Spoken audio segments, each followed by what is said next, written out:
کے لیے غسل کرنا یعنی احرام کی حالت میں غسل کرنا۔ حضرت ابن عباس رضی اللہ عنہ فرماتے ہیں محرم انسان غسل خانے میں داخل ہو سکتا ہے۔ حضرت ابن عباس رضی اللہ تعالی حضرت ابن عمر رضی اللہ تعالی عنہما اور حضرت عائشہ رضی اللہ تعالی عنہم کے نزدیک محرم کے لیے بدن کھجانے میں کوئی حرج نہیں۔ 1840 حضرت عبداللہ بن حسنین سے عبداللہ بن حنین ہے، حسنین نہیں ہے، روایت ہے کہ مقام بوا میں عبداللہ بن عباس اور مسور بن مخرمہ رضی اللہ تعالی عنہم کا ایک مسئلے میں اختلاف ہوا۔ حضرت عبداللہ بن عباس رضی اللہ تعالی عنہما نے کہا محرم آدمی اپنا سر دھو سکتا ہے، اور حضرت مسور نے کہا محرم اپنا سر نہیں دھو سکتا۔ حضرت عبداللہ بن عباس رضی اللہ تعالیٰ عنہما نے مجھے حضرت ایوب انصاری رضی اللہ تعالیٰ عنہ کے پاس بھیجا تو میں نے انہیں کنویں کی دو لکڑیوں کے درمیان غسل کرتے دیکھا، جبکہ ان پر کپڑے کا پردہ کیا ہوا تھا۔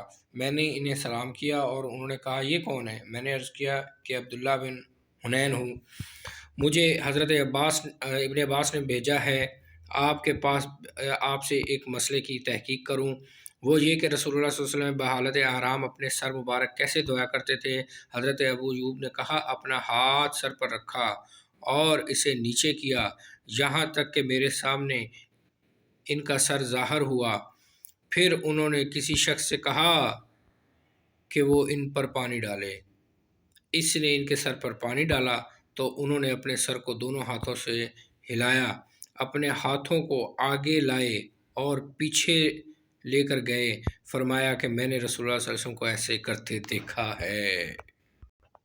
عبداللہ بن حنین کی گڈ لک یہ ہے کہ اس ٹائم جن کے پاس بھیجا گیا وہ نہا ہی رہے تھے، سبحان اللہ۔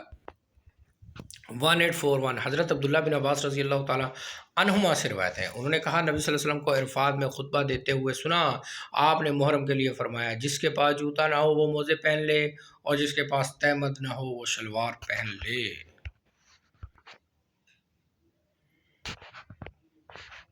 1841 صحیح بخاری